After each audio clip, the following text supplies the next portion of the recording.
बिस्मिल्लाहिर्रहमानिर्रहीम। अल्लाहुम्मा सल्लि अला मुहम्मद व अला आलि मुहम्मद कमा सल्लैता अला इब्राहीम व अला आलि इब्राहीम इन्नका हमीदुम मजीद। अल्लाहुम्मा बारिक अला मुहम्मद व अला आलि मुहम्मद कमा बारकता अला इब्राहीम व अला आलि इब्राहीम इन्नका हमीदुम मजीद। रब्बि शरह ली सदरी व यस्सिर ली अमरी वहलुल उक़दतम मिन लिसानी यफ़क़हू क़ौली। अस्सलाम वालेकुम दोस्तों, मैं हूँ एक आम सा मुसलमान फ़कीर मासूम वारसी।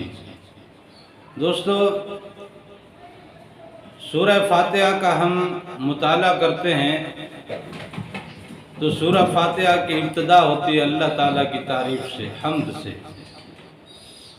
और हम्द के बाद उसकी रबूबियत का पता मिलता है।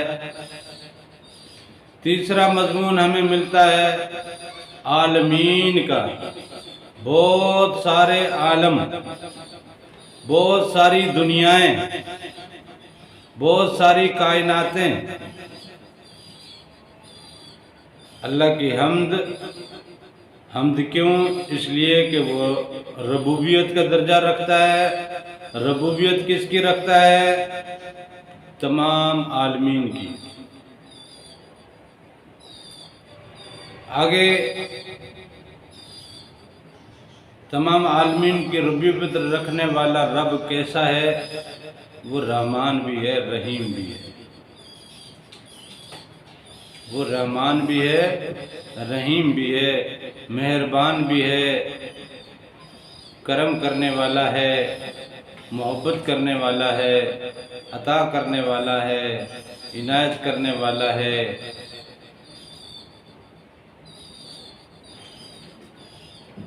आगे फरमाया कि वो रब, वो रोज़े जज़ा का मालिक भी है। अब रोज़े जज़ा जो है यानी सिला देने का दिन, जज़ा कहते हैं सिले को ना, सिला जिस दिन दिया जाएगा, जिस बात पे सिला दिया जाएगा, जिन मामलात पे सिला दिया जाएगा और जो सिला दिया जाएगा, तो लिहाजा सिला देने वाला, जज़ा देने वाला और जज़ा के दिन का मालिक वही रब है। अब जज़ा कब मिलती है? साफ ज़ाहिर है जब कोई अदालत लगती है, और अदालत कैसी होगी इस बात का ज़रा सा भी अंदाज़ा नहीं है। अदालत के पैरामीटर क्या होंगे कोई अंदाज़ा नहीं है, कभी सोचा ही नहीं है। अदालत किसके लिए लगेगी कभी सोचा ही नहीं है। कैसी अदालत लगेगी कभी सोचा नहीं है। किसके खिलाफ लगेगी कभी सोचा नहीं है। अदालत का हुजूम क्या होगा, अदालत के बाइलाज क्या होंगे, अदालत के कायदे कानून क्या होंगे, अदालत की वकालत और अदालत की शहादत क्या हो रहेगी, कभी सोचा नहीं है, कभी ज़हन पे नहीं आया, कभी ज़हन में लाया भी नहीं, कभी इस पे गौर भी नहीं किया।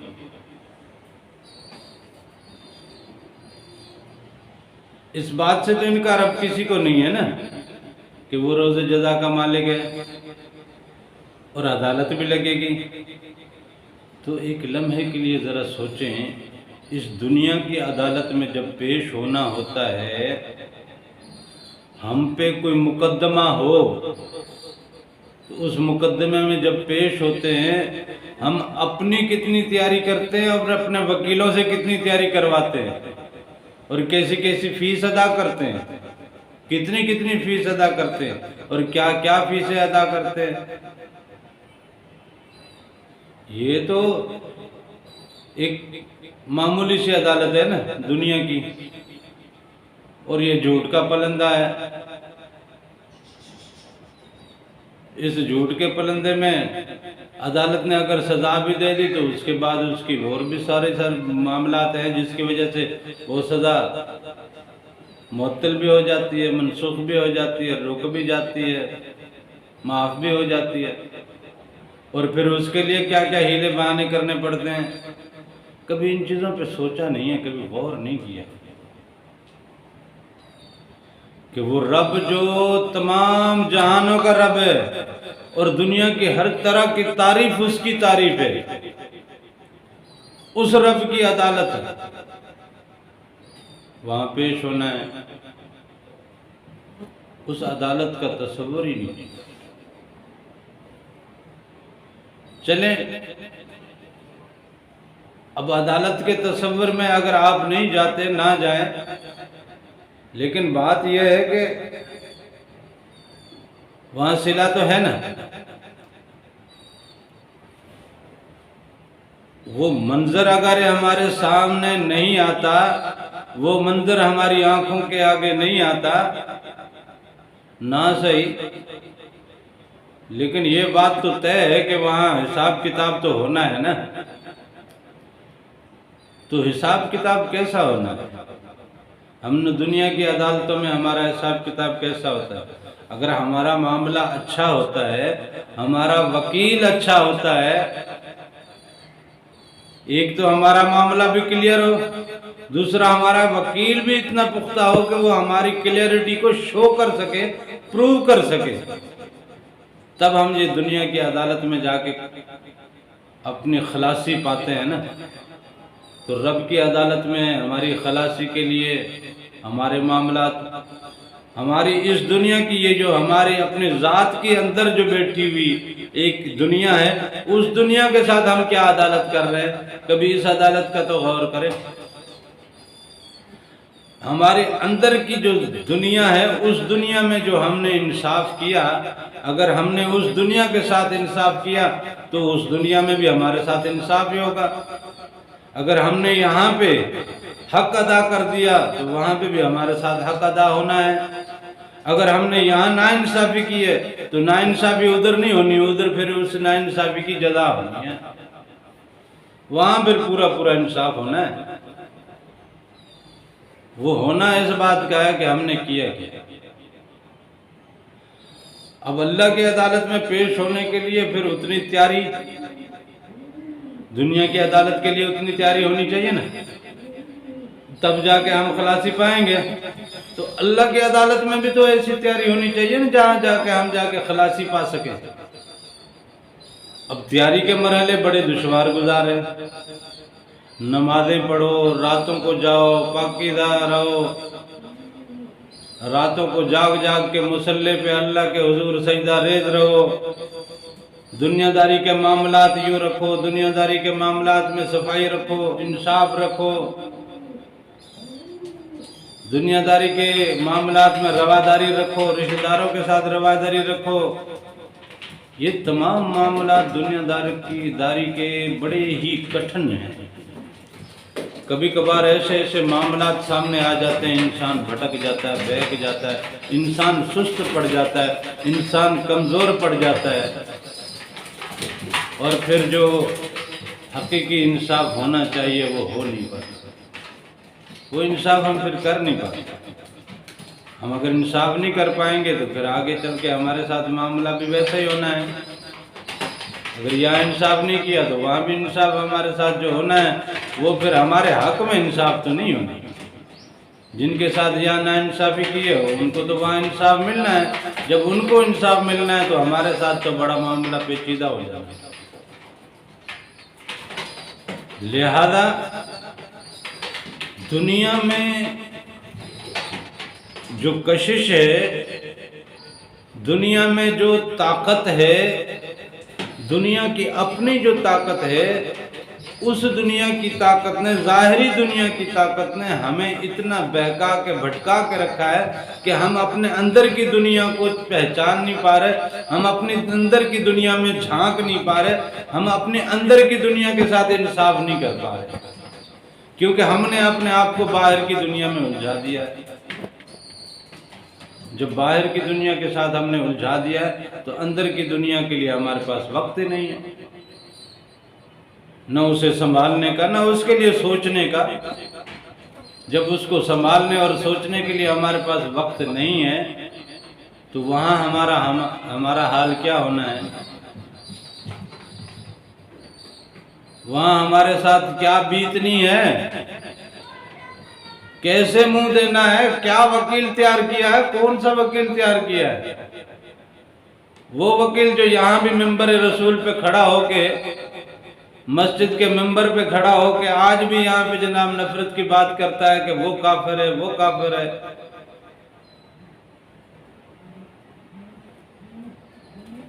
वो तेरी वकालत क्या करेगा? वो अपनी वकालत नहीं कर पाएगा। मंज़ल्लज़ी यशफ़अउ इंदहु इल्ला बिइज़्निही, कौन है जो उसकी इजाजत के बगैर वहां कोई शफात कर सके, वहां कोई बात कर सके, वहां कोई बात रख सके? पूछा जाएगा, एक एक आज़ा से पूछा जाएगा, हाथों से पूछा जाएगा, पैरों से पूछा जाएगा, आंखों से पूछा जाएगा, मुंह से पूछा जाएगा, हर चीज से पूछा जाएगा। तो दिल से भी पूछा जाएगा, रूह से भी पूछा जाएगा। ये तो कहेंगे हम तो सोए हुए, तो हमें तो पता ही नहीं, हमने तो कुछ देखा ही नहीं।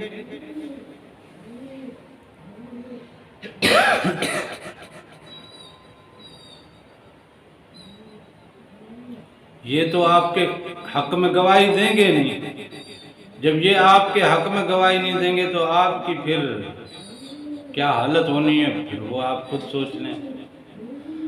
आपकी कामयाबी के लिए लाजिम है कि आप अपने अंदर की दुनिया के साथ जो अदालत बरतें, जो मामला बरतें, वो मुकम्मल इंसाफ के साथ हो। हमारे दिल का मिजाज, कल्ब का मिजाज अल्लाह अल्लाह है, लेकिन हमने उसको अल्लाह अल्लाह पे लगाया नहीं तो नाइंसाफी नहीं की। हमारे रूह का मिजाज अल्लाह अल्लाह है तो हमने रूह को अपने अल्लाह अल्लाह के इश्क में लगाया नहीं तो हमने नाइंसाफी नहीं की। हमारे बाकी लताइफ का मिजाज जो है वो नूरानी है तो हमने उसमें नूर उतारा नहीं तो नाइंसाफी नहीं की। हमारी अपनी अदालत यहाँ पे कैसी चल रही है, हमने अपने वजूद के साथ, अपने आज़ा के साथ, अपने लताइफ के साथ, अपने आप के साथ हमने क्या अदालत बर्पा कर रखी है, क्या इंसाफ कर रखा है।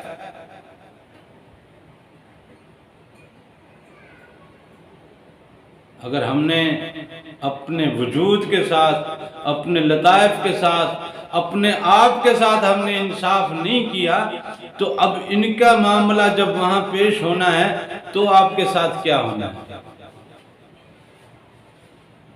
तब आपके साथ क्या मामला पेश आना है। कभी गौर नहीं किया, कभी सोचा नहीं है, कभी सोचने दिया नहीं गया, कभी इस तरफ सोचने के लिए तालीम नहीं दी गई। भैया हमें अफजल अल्लाह ने बनाया नहीं, क्यों बनाया है? हमारे में ऐसी क्या चीज है? गाय के 4 पांव हैं, मेरे 2 पांव हैं।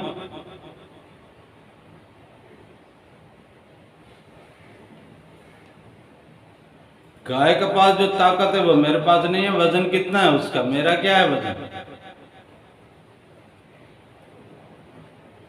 गाय तो भूखी रह के भी दूध दे देती है, वो सर्दी में भी खड़ी रह जाती है, वो तो गर्मी भी बर्दाश्त कर लेती है, प्यासी भी रह जाती है। मैं तो भूख प्यास बर्दाश्त नहीं करता, मैं तो लड़ जाता हूं। तो मेरे अफजल होने की वजह क्या है? और वजह अगर नहीं पहचानी तो क्या उस वजह के साथ इंसाफ किया? यही हमारी अदालत है ना, यही हमारा इंसाफ है ना, यही हमारा तरीक़ेकार है ना।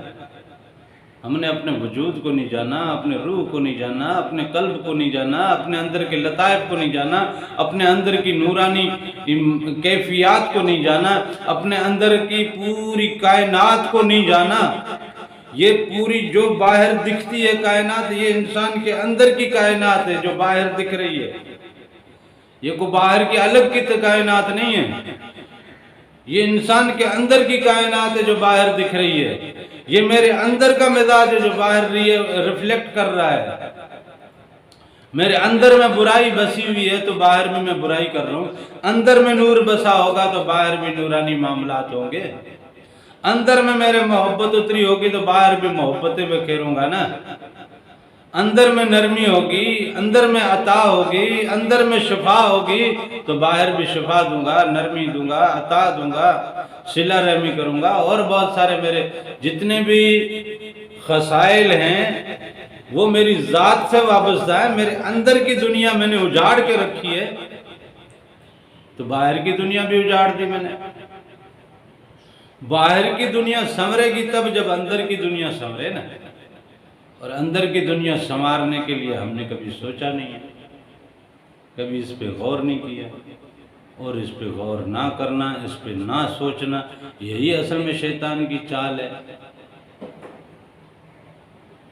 इस दुनिया का वकील वो है, हम जज होके बैठे हैं। अब दुनिया के साथ जो मामला करना है, शैतान की वकालत पे हमने वो मामला करना है और वो मामला नाइंसाफी पे होना है। जब हमारी अदालत में नाइंसाफी के मामला होते रहेंगे तो उसकी अदालत में फिर जो होना है वो फिर सोच के जाना चाहिए। लिहाजा अपनी ज़ात के साथ, अपने अंदर की दुनिया के साथ इंसाफ करने का सोचें। ये अंदर की दुनिया एक नूरानी दुनिया है। हमारे अंदर की दुनिया नूरानी दुनिया है। उस दुनिया को हमने बंद करके रखा है, बंद करके रखा है, उसको जकड़ के रखा है, उसको लपेट के रखा है, उसे मुक़य्यद करके रखा है, उसे अंधेरों में डाल के रखा है, वहां से नूर फूटने नहीं देते। ये हमारी अदालत है अपनी ज़ात के साथ, ये हमारा इंसाफ। अपने आप को पहचानिए, अपनी ज़ात को नूर से पुरनूर कीजिए, अल्लाह के ज़िक्र से पुरनूर कीजिए। अपने दिल में अल्लाह अल्लाह का ज़िक्र उतारिए, अपनी रूह में अल्लाह अल्लाह का ज़िक्र उतारिए, अल्लाह के अनवार और तजल्लियात को उतारिए। अपनी ज़ात के साथ इंसाफ किए, अपनी अदालत को दुरुस्त कीजिए। आपकी अदालत दुरुस्त हो गई तो उसकी अदालत में आपके लिए खलासी, ला खौफुन अलैहिम वला हुम यहज़नून, फिर कोई खौफ नहीं है, कोई गम नहीं है।